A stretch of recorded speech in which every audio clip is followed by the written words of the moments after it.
ये सब किसके लिए है? किसको पता है किसकी किस्मत में क्या लिखा है? किससे मिलना, किससे बिछड़ना।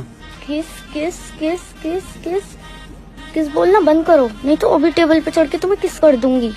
पानी पूरी वाले की हेकड़ी कैसे निकाले? Top 3 Hanks. नंबर 1, जब वो आपको प्याज कम दे तो आपको बोलना है बग्घी बग्घी में दे दूंगा, जिससे वो डर जाएगा और आप बग्गी बग्गी में दे दूंगा।